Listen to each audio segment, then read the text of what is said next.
Okay, so kia ora koutou, everyone.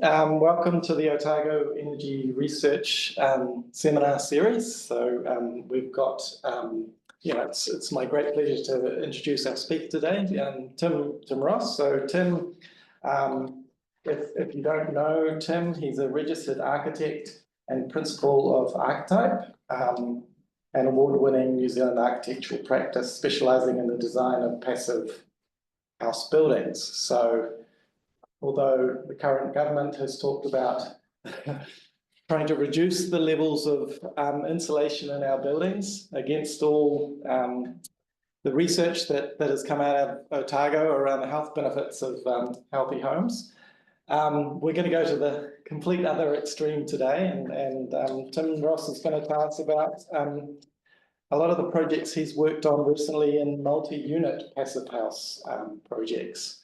So it's a great pleasure to have you here, and we look forward to your talk. I'll just minimize this. So that it's my way through that. Yeah, so you'll just, I think if you just go, sorry, I just need to click on this. Oops.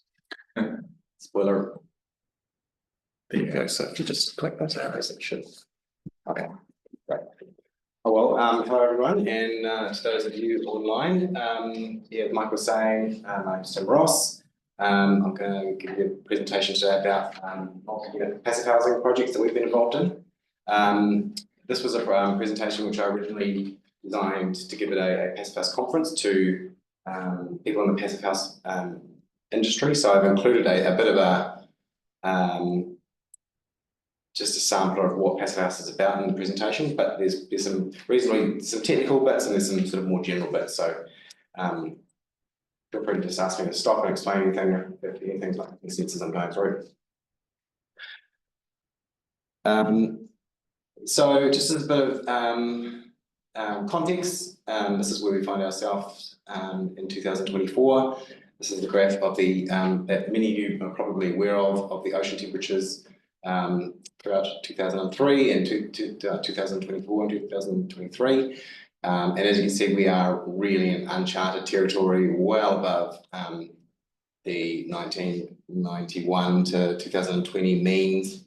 And we really need to do something about our CO2 emissions in order to stop this problem getting worse. So for the past 10 years, our practice has been working on passive house projects, which are passive house is a movement that was started in Germany and was designed by a physicist as a way of pushing down energy consumption in buildings. He was apparently offended by the fact that when people were adding more insulation, it wasn't reducing heating demand, and so he sort of built this very complicated spreadsheet, which we use as a tool for modelling these buildings, that was able to accurately predict the energy consumption of buildings.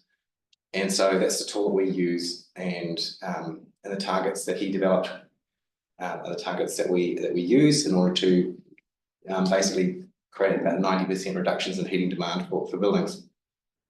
So here's a selection of our passive house certified projects over the past 10 years. I think there's probably 56 homes represented on the slide. We also do lots of other homes which aren't passive house certified, but we generally encourage our clients to get them certified just so that they've got that kind of third-party certification that the projects have been designed and will perform as designed. It's interesting to note that of this slide, I think we've got about 36 homes which are rental properties. So there's plenty of passive house projects that have been produced in the last few years. So our raison d'etre as a practice is to influence decision makers by delivering buildings which demonstrate the superiority of low carbon passive house fully electric design. So the point is that we want to actually build these things. For many years, there's a lot of talk, and it was about these buildings being wonderful, and we saw them being built overseas. But as a practice, we're really motivated to try and see how we can enable the construction of these buildings so that people can experience it firsthand and they can begin to influence decision makers to start to ask for this kind of performance. And we define superior in terms of health, comfort, affordability, climate, i.e., not producing, not using huge amounts of energy or embodied carbon, livability and durability. So for us, we really want to demonstrate that passive house buildings are actually superior on all of these indicators beyond, above the code minimum requirements. So it becomes really easy to argue to decision makers that they should just go ahead and ask for these buildings. Fortunately, like lots of emerging technologies, there are use cases which are easier to argue than others. And in this presentation, I'm going to argue that multi-unit apartments and townhouses are much easier to demonstrate superiority than, say, single standalone homes. Here we have a single standalone home and an Emperor Penguin, and here we have a multi-unit project. And you can immediately see why they would be more energy efficient. The amount of the surface area that heat is being lost through is much less, and therefore they're much easier to construct, and the insulation levels could be much lower. And so we're going to argue that for this particular typology, we can definitely argue that anyone building these kind of homes should be doing them to the passive house standard at this point. Of all of those sort of six indicators. Like lots of emerging technologies, I like to think of EVs as another example. You can argue already that if your use case is to use an EV as a taxi in Wellington, you can already argue that it's superior to an internal combustion engine at this point. That really is just a matter of people getting familiar with the technology and making the transition over to electric. However, there are definitely use cases. Say if your use case was to tow 3 tons, 1,000 kilometers a day, electrical, EVs are not going to perform as well as an internal combustion engine. So in the same way, I think standalone homes are great as passive houses, but it's harder to argue that they're superior to co-built options in every metric at this point. So this is just a very brief recap about what the sort of the principles of passive house are. So we've got super insulated envelope. So we can put in more insulation generally in the envelope of the building. Down here in Dunedin, we tend to put in triple glazed windows. So that's also part of the envelope as well, making sure that we're not losing heat through there. We want to make sure we design to minimize thermal bridges. We don't want any sort of cold spots, especially steel in the thermal envelope. We want to make sure that that's fully wrapped in insulation. The heat recovery ventilation system we've got up here that takes stale air from the building, warm stale air, takes the heat out of it, and puts it into the incoming cold air. And so you can ventilate the house and only lose about 10% of the energy each time you have an air change in the house. And then underlying the whole air tightness is the other important factor here. We blow it or test these buildings to make sure that they reach a minimum level of air tightness. Really should put that slide on autoplay. And the key thing undergirding the whole thing is that they're modelled in this passive house planning package energy modelling software, which allows us to optimize things and make sure that we are actually going to get a building which hits the targets that we want. So that's just a brief recap of what passive house is. I'm just going to briefly take you through this project that we completed in 2021. Many of you may be familiar with it already, so I'm not going to spend a lot of time on it. But we're just going to take time to look at some of the data that's come out of the project in the last couple of years. Basically, the floor plan of the project. We've got 24 homes in total, 21 of them are passive house and 3 of them are retrofits, not quite passive house standard. I should point out this is also where I live, so I've got a good understanding of how these buildings are working, how they're behaving over the last couple of years. And so I'm just going to sort of dive into some of the data about how they're performing. It's my youngest son. Play here. So I can definitely vouch that living in this kind of neighbourhood is great for our family on a kind of social level, kids and whatnot. But let's dive into some of the numbers. So yeah, the project has 24 homes, 21 of which are Passive House certified.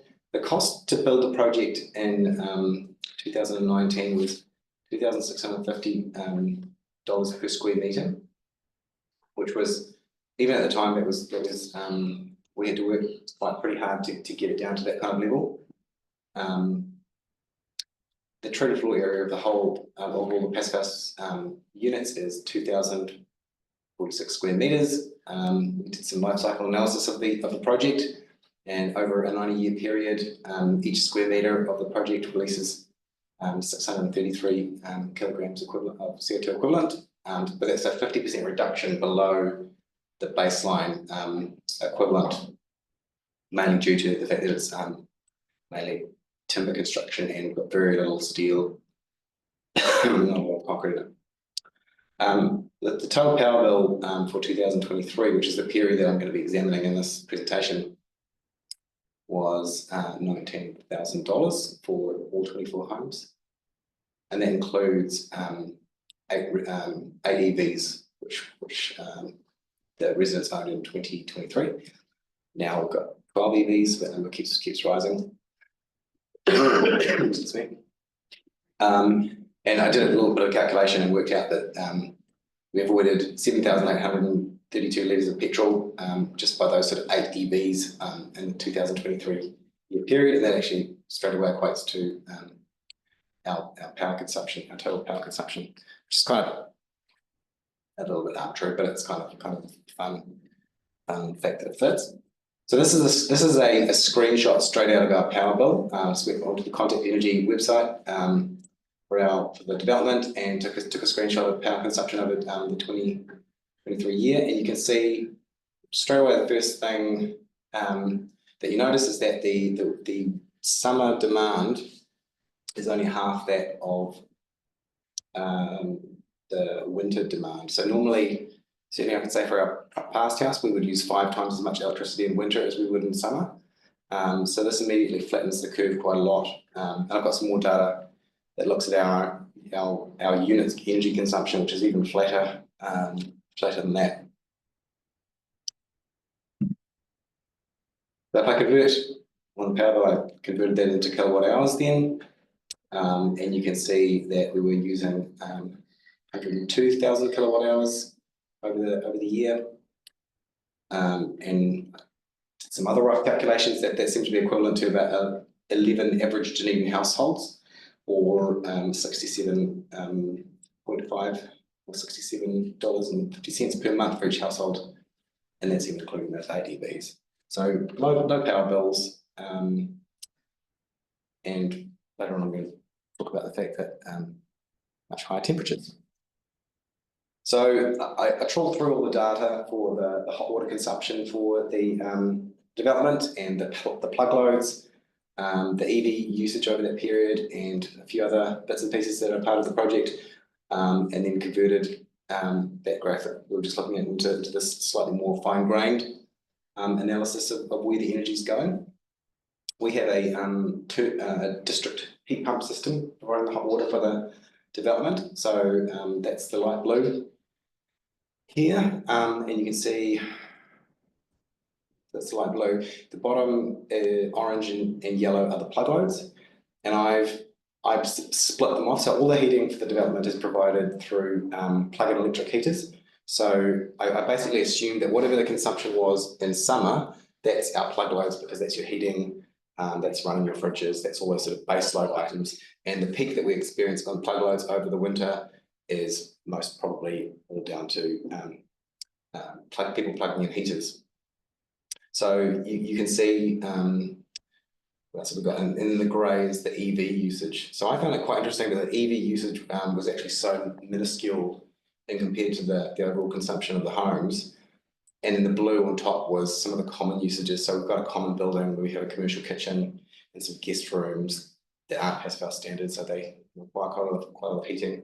There's a common sauna that people can use. There's a common laundry that people can use. So some of those other things are the dark blue energy consumption.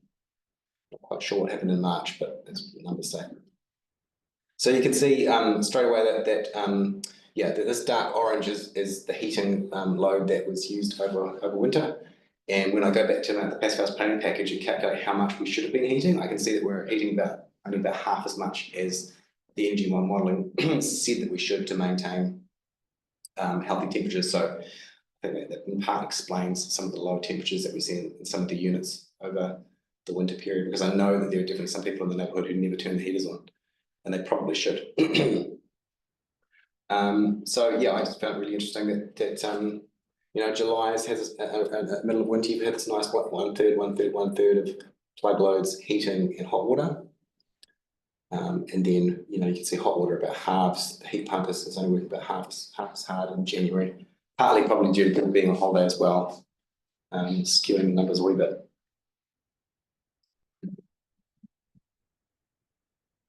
Yeah, so that's half of the predictably. So when we go and look at the internal temp, so Michael, Jack, and a few others did some monitoring of the project and put a bunch of sensors in a bunch of units.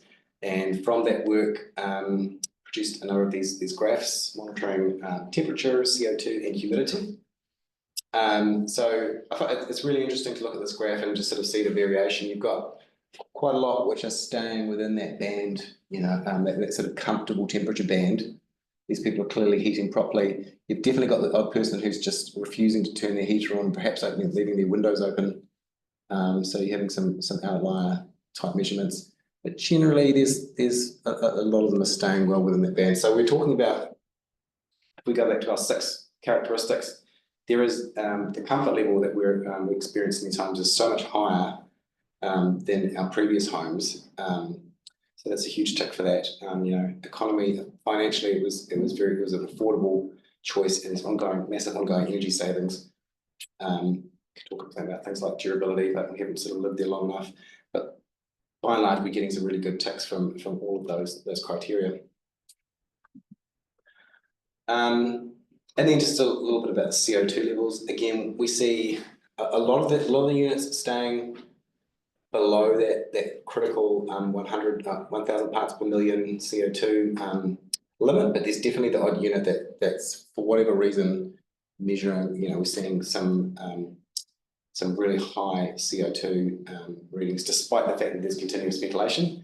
So possibly that's down to needing to recommission the ventilation units and make sure they're running at the appropriate level. But it also seems as though the ventilation rates that PHPP calls for are perhaps slightly too low for very compact units, especially if they've got, say, 3 or 4 people living in them. So that's something we're going to be implementing on future projects to basically increase the ventilation rate in our modelling. And similarly with humidity, generally it's pretty good. Generally we're not going too much above the sort of the 60% relative humidity. And that's one of the best things about living in these homes is that they are so dry. Even when there's horrible wet weather outside, you go inside and they just stay bone dry. You hang your towel on the rail, no heated towel rail, and it's dry the next day. So the relative humidity generally sits about 55, but we're definitely seeing some outliers. And it'll be interesting to sort of delve into why the humidity is getting a bit higher. Possibly it's because the temperatures drop, and when the temperature drops, the relative humidity goes up. So might be people having windows open. So definitely some more investigation to be done around that. And so just as a bit of a comparison between our previous living situation and the unit that we're in now. So we used to live in a 4-bedroom villa. Got 4 boys, so there's 6 of us in the family and a dog. In the old house, most of it was double glazed and reasonable insulation. We had a direct electric hot water cylinder. We had a heat pump with a fire. And even with that, we still weren't, most of the time we weren't comfortable. The temperatures inside weren't comfortable. There'd be lots of kids getting dressed in front of the heat pump and stuff in the morning. And so the blue is our energy consumption over the year in our old villa. and then the orange yellow colour is the new place. So you can see there really is very little variation between the middle of summer and middle of, say, June or May or whatever, when during the heating season in August. And I know in that year I think we only turned our heater on about 7 times. Just when it felt like, just when we had consecutive days of cloudy, cold weather. And so, yeah, that graph's reasonably impressive in terms of demonstrating the energy savings that these kind of homes can bring, and then also the important fact that the winter peak is in our homes 5 times higher than the summer low. So that's something that makes it very difficult. Obviously, when you're looking at grid infrastructure to manage those winter peaks, you have to bring online, gas or whatever to take up the slack. And so if we want to turn our grid 100% renewable, targeting the winter peaks of our housing is going to be really important to deal with that. Yeah, and so basically, the things that made the difference were passive house envelope, hot water heat pump, induction cooking, LED lighting, heat recovery ventilation. Basically, with all those things implemented, it results in a massive reduction of energy and a massive increase in comfort, because we're now maintaining 21 degrees throughout the house all year round in a way that we weren't in the previous house, even with providing a lot more heating. So this is the second project I want to talk about today, recently completed in 2022. It's a student accommodation building in Leith Street, built for a local developer. And this was it's basically the first multi-unit passive house developer-led passive house project in the country. Here's the old house on the site. Goodbye old house, and the plan was to put 19 units in its place. So we organised for a couple of car parks at the front of the site, and then 10 units in the back. The site was really good in many ways because the orientation was the long face is basically sort of slightly east of north, which is really optimal for designing these buildings. It meant that it means that you get sun in a little bit earlier in the morning than you do, and you lose the sun a bit later in the afternoon, which is really which helps with overheating. We certainly don't want too much western sun, so this building slightly turns its back on the western sun. And obviously having a long boundary facing north gives us a lot of access to solar gains. So we opted to build the entire building out of cross-laminated timber, CLT, or at least the bits like the firewalls and the structural floors, as well as the external decks and structure. Even the external staircases are all cross-laminated timber. So that's very low embodied carbon, and also because timber is a good insulator, and so we don't have to worry so much about thermal bridge problems around the edge of the slab in the way that we would if it was, say, concrete, which has high thermal conductivity. And it wasn't even that much more. It was slightly more expensive than, say, building out of concrete, but I mean we're talking probably 5 or 10% difference in terms of cost. And so we managed to argue to the developer that it was well worth doing. The only steel we've got in the building is a portal frame around each one of these, the entrances to the units. So these little grey legs that you can see are structural portal frames that help to stiffen the building in that direction. And then onto the front of that, we've got these sort of the decking elements also.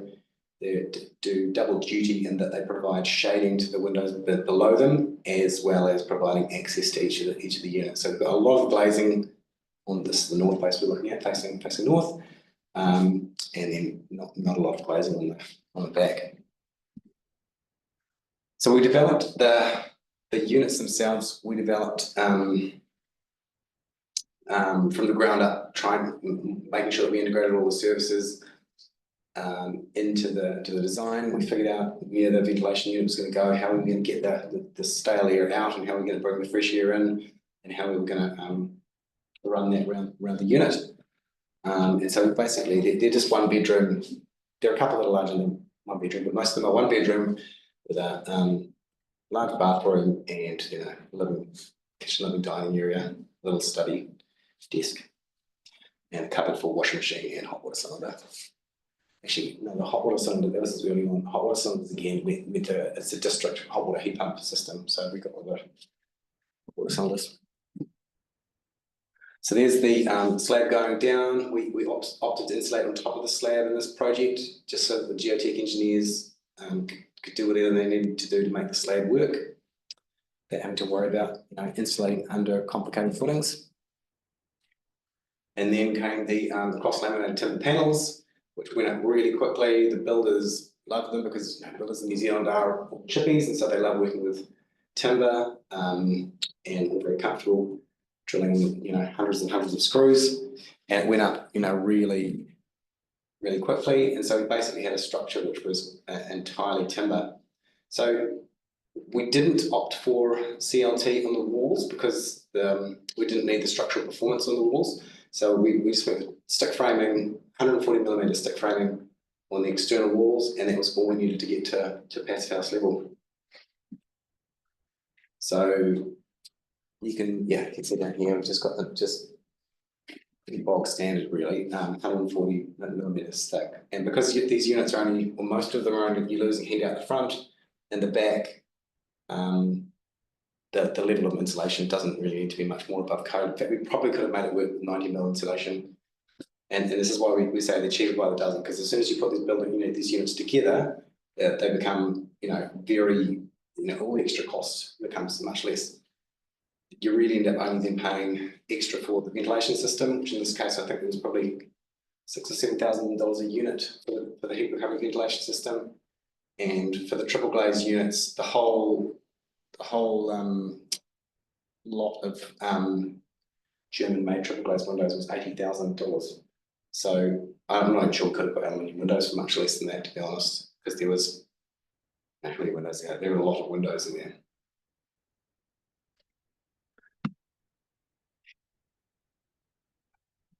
This is a kind of a bit of a technical thing, but I threw it in here as well. You can see the timber stairs we've got coming up before the waterproof membrane went on those. And we ducted, each of the units is connected up to these chimneys, which take, one of them is fresh air and one of them is exhaust air.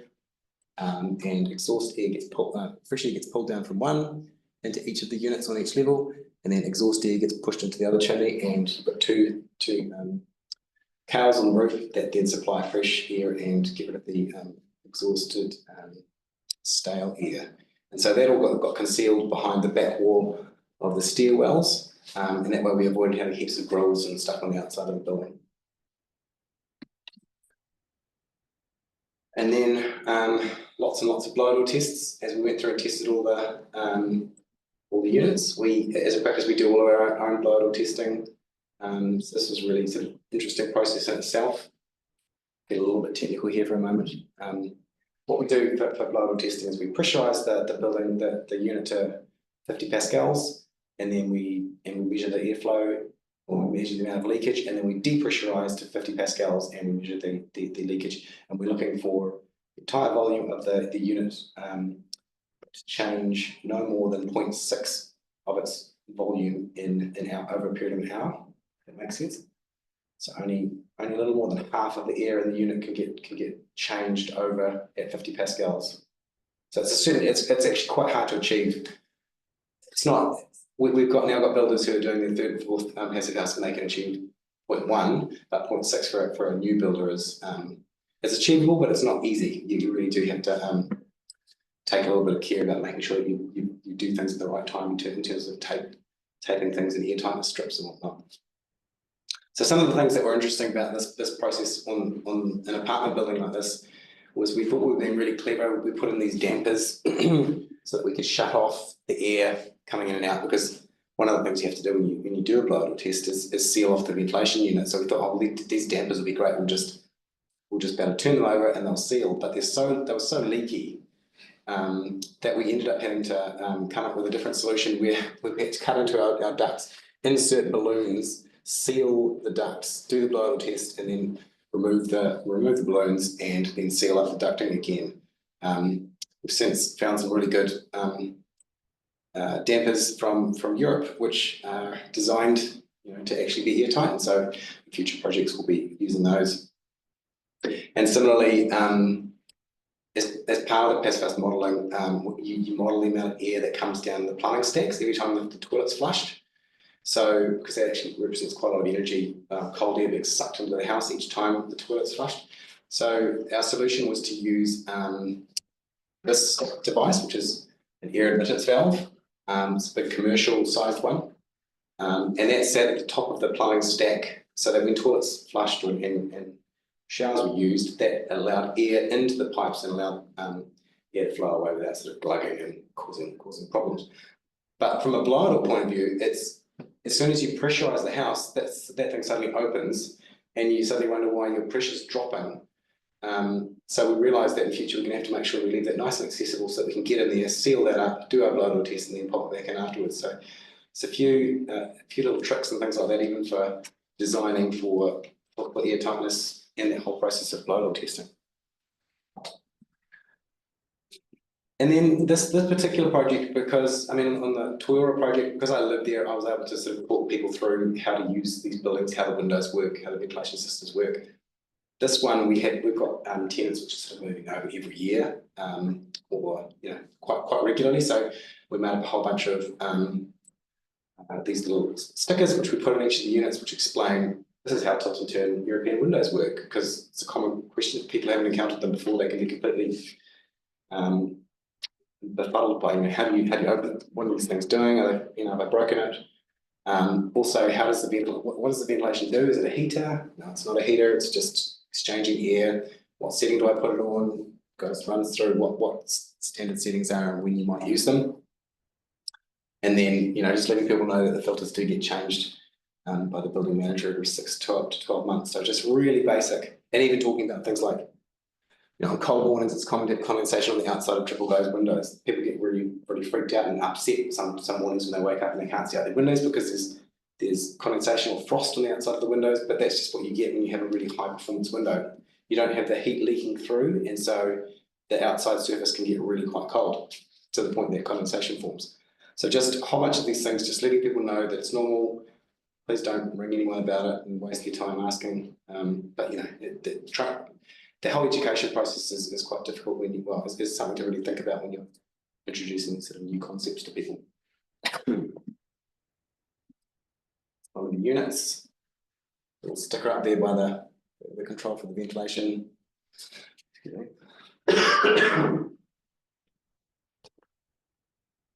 Okay, and so a little bit about the numbers for this project. 19 passive house beautified apartments, total floor area of almost 1,000 square meters.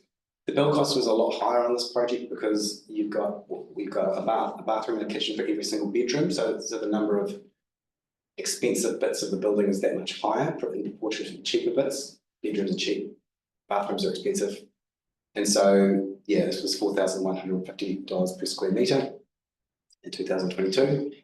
But when this was complete and the property valuers came along and did an analysis of it, they judged that the property was worth 1/3 more than it cost to build, straight away based on the rental returns for each of the units. So really outstanding result for these developers, and full credit to them for jumping in and getting this project certified.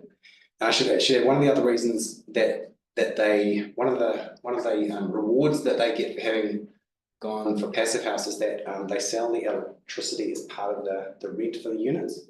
So by providing the electricity as part of the rent, they effectively benefit directly from putting in the extra insulation in the triple glazed windows.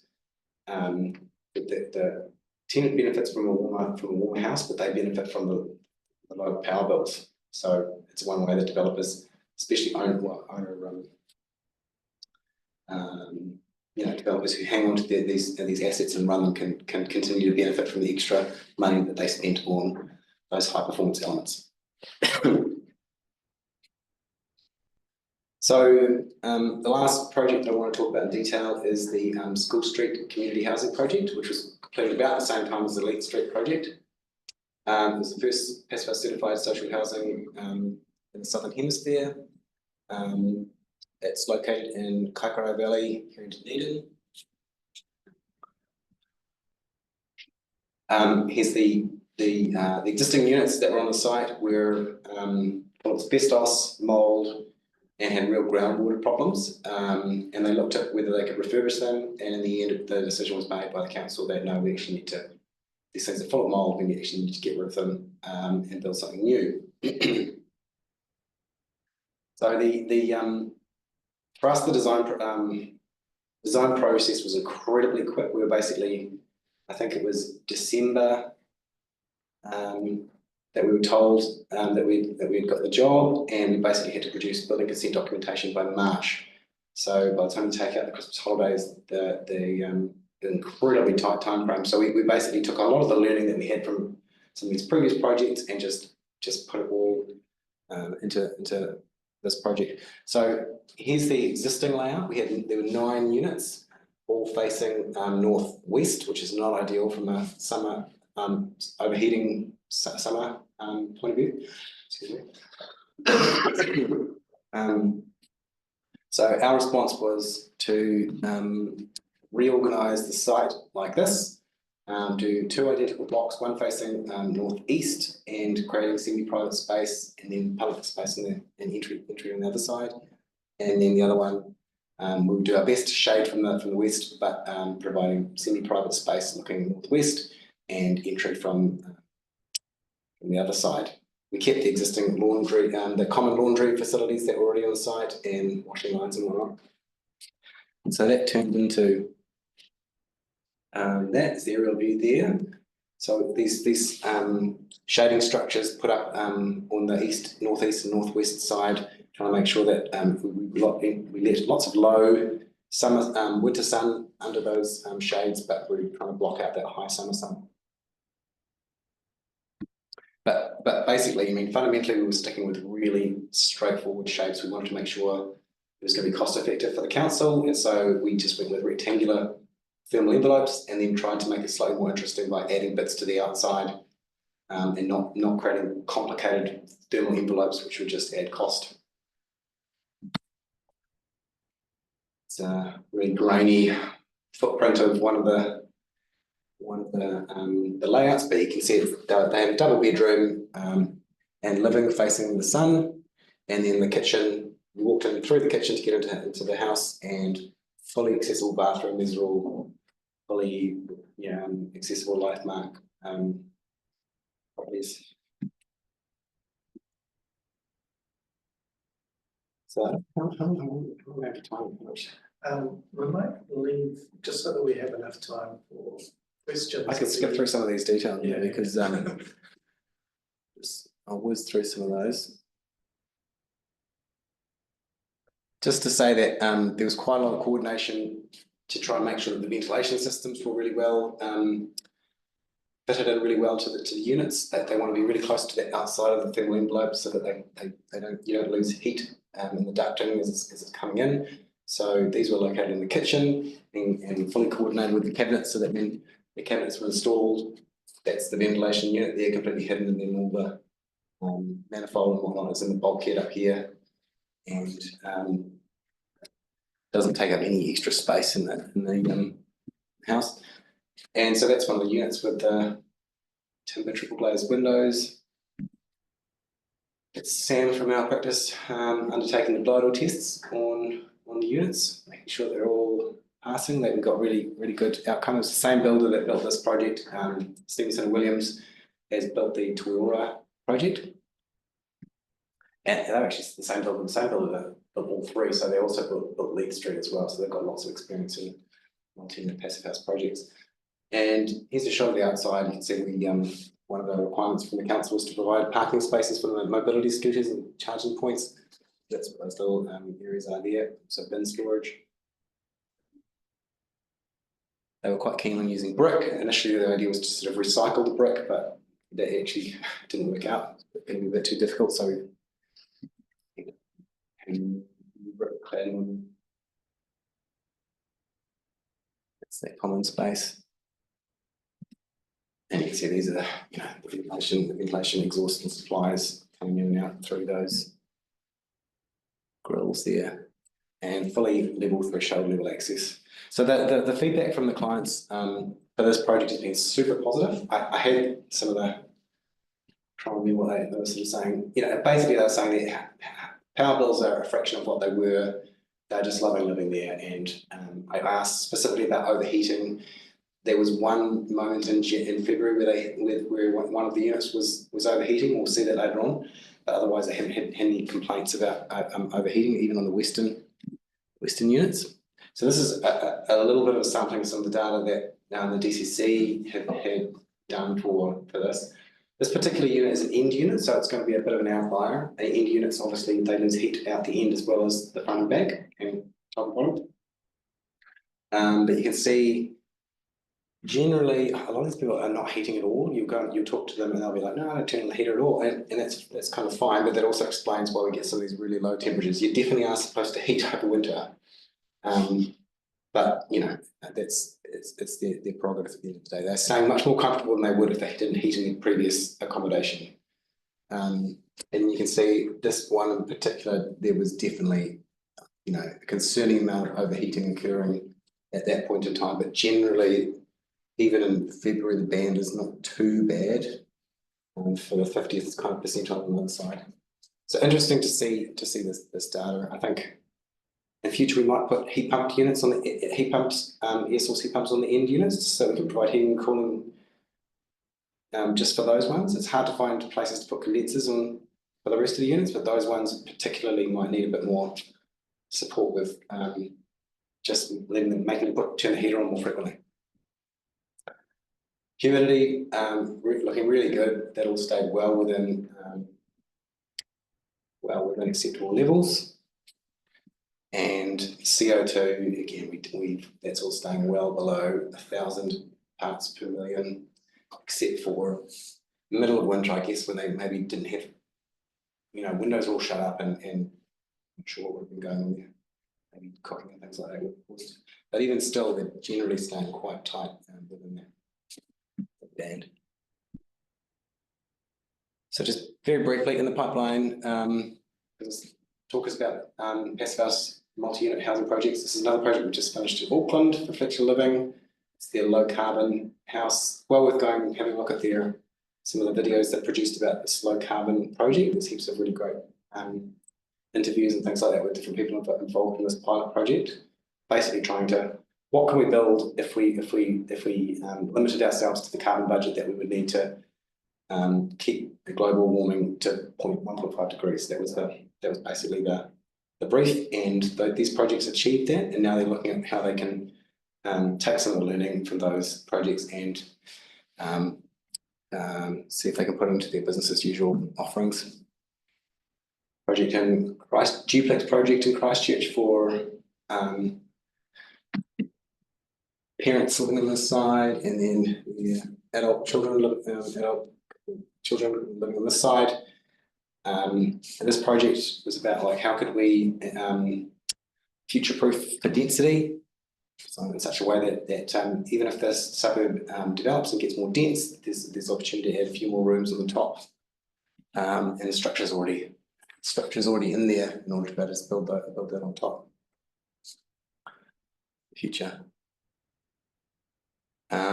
So in the works at Dunedin student accommodation, 28 units as in for building consent, or will be very shortly, and another duplex project in Waimate that's just started on site. So there's a number of different multi-unit projects going ahead, even though over the last little while developers have been pretty quiet just because of high interest rate environment. But yeah, that's my presentation. Right. Spreading this out so we can see who's online.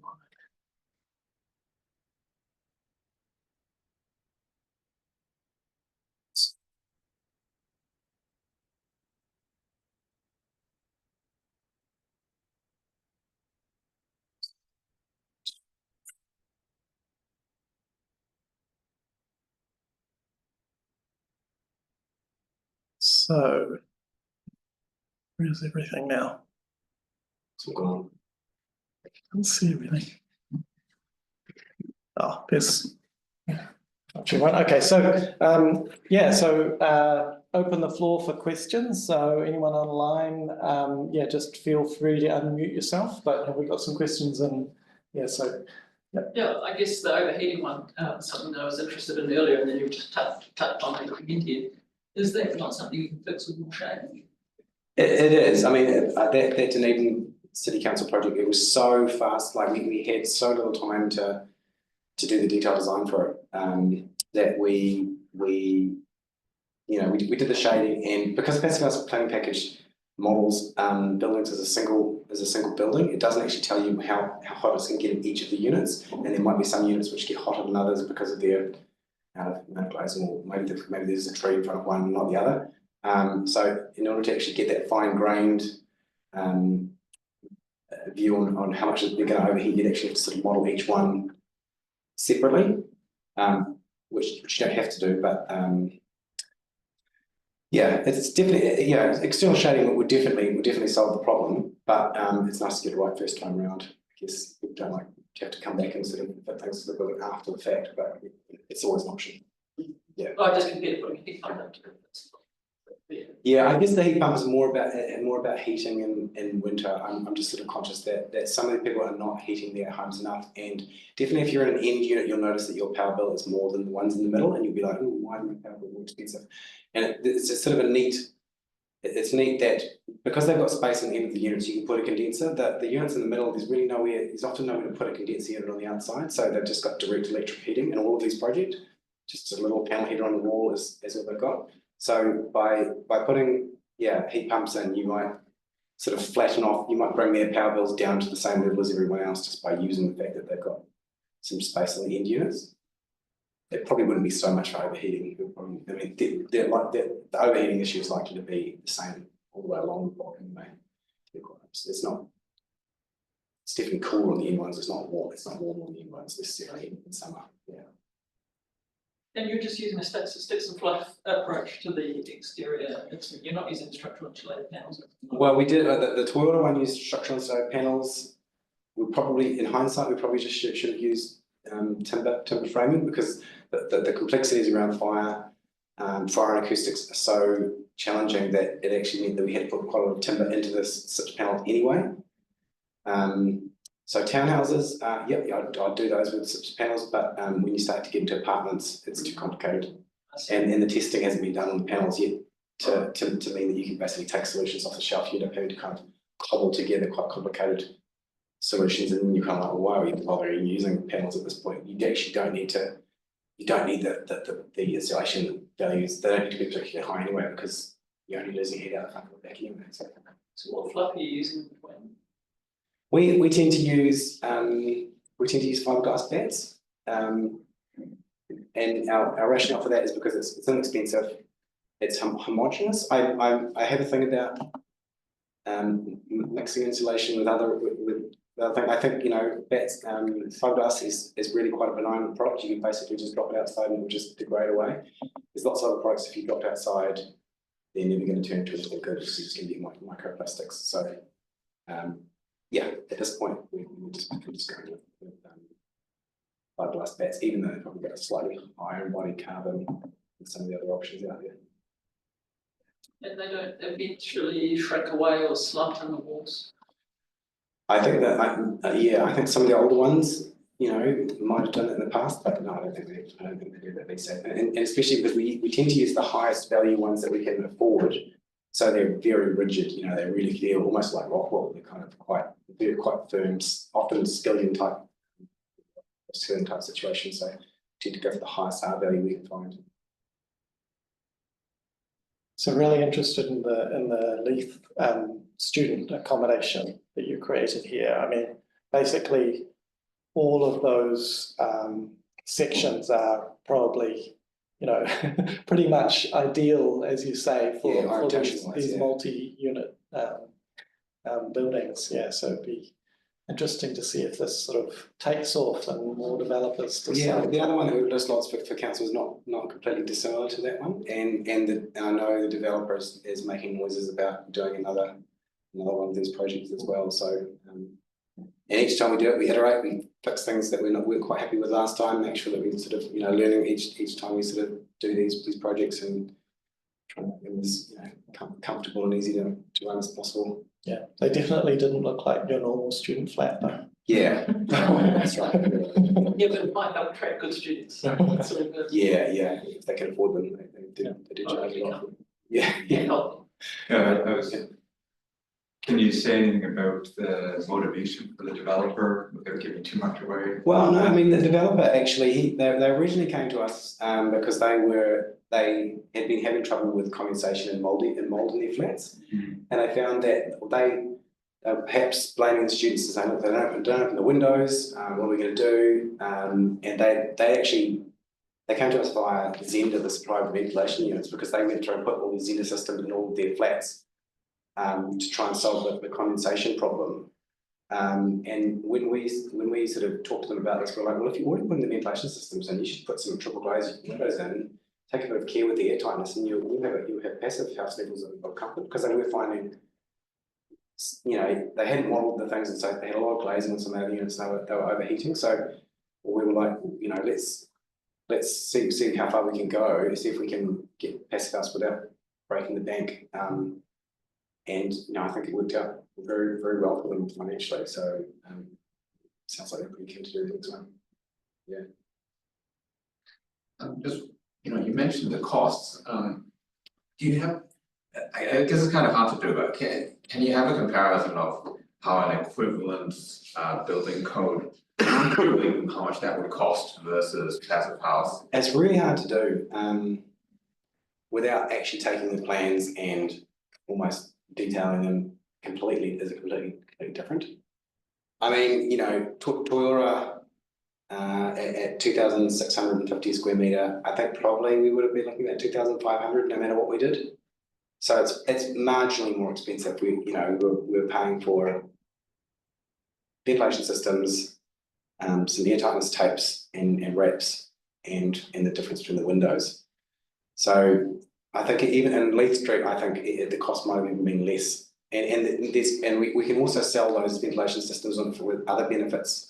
Say if you were building apartments like this in near a noisy transport corridor or something like that, and you couldn't have the windows open or even student noise actually, and it applies in this situation as well. If you've got parties going on next door and people want to have their windows closed so they can have good night's sleep, the ventilation units allow them to keep breathing with their windows closed, and so they kind of you can argue the benefits of them from other points of view. And similarly, the triple glazed windows, you can say, well, acoustically they're going to be far better than double glazed windows. So by the time you overlay those other benefits, that even if you're doing a normal build, say next to a motorway or something like that in Auckland, you probably should just put triple glazed windows in anyway for acoustics, and you probably should put ventilation systems in anyway, so people can have the windows closed and still get fresh air supply. So you can very quickly start to make things work on more than one level, and that's when developers go, oh, okay, I can understand why I do that. Yeah. I was going to pick up on the ventilation thing. I mean, you get to a point where you don't know. It's fresh. Yeah, that's right. It's really beautiful day. The sun's shining. You throw the windows open. It's great. But yeah. So do you have any complaints about noise? Because the air handling can be a little bit noisy, or are you really solving those issues? It's one of the passive house criteria that they have to be. Like you have to measure the decibel reading, like 1 metre from the vent, and it has to be below whatever number. They're really quiet. They're almost. And they stay that way. And they stay that way. I mean, when you put them on boost, because if you say you have a shower, the whole unit boosts up, and they will be a little bit noisier for the next half an hour. But whilst you're sleeping, they're really very quiet and very, just because it's a continuous noise, it very quickly just disappears into the background. But I think you'd struggle to hear most of the ventilation units. And if you go to a hotel, they're really noisy at hotels. I don't know how they get away with making them so noisy, but when I stay at hotels, I'm like, that's incredible. I don't know, you do decibel reading there, and it's far higher than what we're allowed to do under the passive house standard. So you're using the Mercedes of your nature. Yeah. And you're always sizing them. We tend to size them for double the capacity that we need. so that they only run at about 50% fan speed, and that keeps the noise under control. As soon as you start going 60-70% fan speed, you can do it, but then you're running the risk of having the noise becomes a factor. So the rule of thumb is run at about 50%. Yeah. So is anyone doing like more complex commercial building to passive house standard in New Zealand? I mean, like Not university buildings. Yeah, not a lot. I mean, in Australia, it's huge. They've got, in fact, they've got the opposite thing. Like we don't have many big commercial buildings, and they've got lots of houses, and they've got the opposite. They've got lots of big commercial buildings and not so many houses, because you've got Monash University, which has jumped on board and already built a number of really large passive house buildings.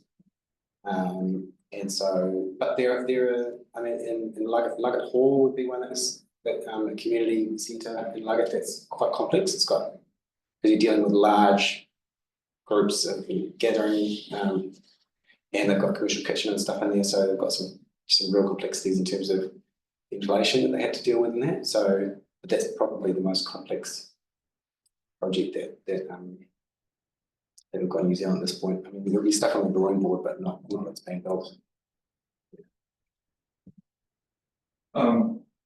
Maybe this is more of a general comment, but could walk away feeling pretty positive about the future of housing development in New Zealand. But then we also have the fast track announcement where we're going to have a whole bunch of houses built in inappropriate locations to inappropriate standards and all that kind of thing. Yeah. What are your thoughts on where? I would like to think that it's going to be. I kind of think it's going to be like EVs. You know, nobody's mandating EVs at this point, and yet it's just slowly taking over because everybody can see that they're a better option, and they're cheaper, nicer to drive. They can do most people's jobs. You know, not every job yet, but so it's just going to be a slow transition, just because it's the most commercially sensible thing to do. And I would like to think that as we get more contractors and products on the market, and there's more sort of competition, and it becomes more routine. One developer will be like talking to their other developer friend, and they'll say, "Oh, they've just built a passive house," and they'll be like, "Oh, I should do that on my project." You know, like as soon as you know a couple of people that have done it, all of a sudden it becomes that much more. No one wants to be, very few people want to be first, and so I think it's just a matter of it becoming, scaling up really, and becoming a routine. I mean, it's definitely the case in all over lots of other places, and I mean, Scotland's just about to change their building code to pretty much the passive house standard. You know, it's looking very much like that's going to happen. It's places in the States where they've already changed some of their stretch codes to passive house standard. Talk to people in Brussels, and they say you can just buy triple glazed windows on every street corner because all their buildings there. You know, you look at the whole skyline of the city, it's passive house. They're all. So it's I think it's just kind of inevitable, but we obviously want to, accelerate that, because the fewer low performing buildings we build, the less retrofit. It's much harder to retrofit than it is to build correctly, right in the first place. So, yeah, I'm kind of hoping that just general commercial reasoning becomes the obvious thing to do. Those graphs of electricity usage, if you got them in front of some ministers, surely. Yeah, I mean, that's right. The more data that comes out of these projects, you can kind of argue and say, well, actually, it's not just, there's really good reasons for doing this. Like, Low humidity. Yeah. But it does have to be done right. I mean, it can be done, if it's done by a group of people who don't know what they're doing, you can, there's a bit of a painful learning curve that you have to go through. And so I guess, making sure that people get the knowledge that they need to do first, and you get a team that understands what's involved and it's what's good. Yeah, the more contractors that have done it before, the easier it becomes, the less you have to kind of tell them. So it's that kind of critical mass. It's risky for the early adopters. It's risky for the early adopters, yeah, exactly. Yeah. So do we have any questions from the online at all? I'm sorry, there was a chat that came through, but I can't see what it said. I know Jonathan's just saying that I think we pretty much used up our budget already for residential construction. Oh, so I see. Okay. Yeah.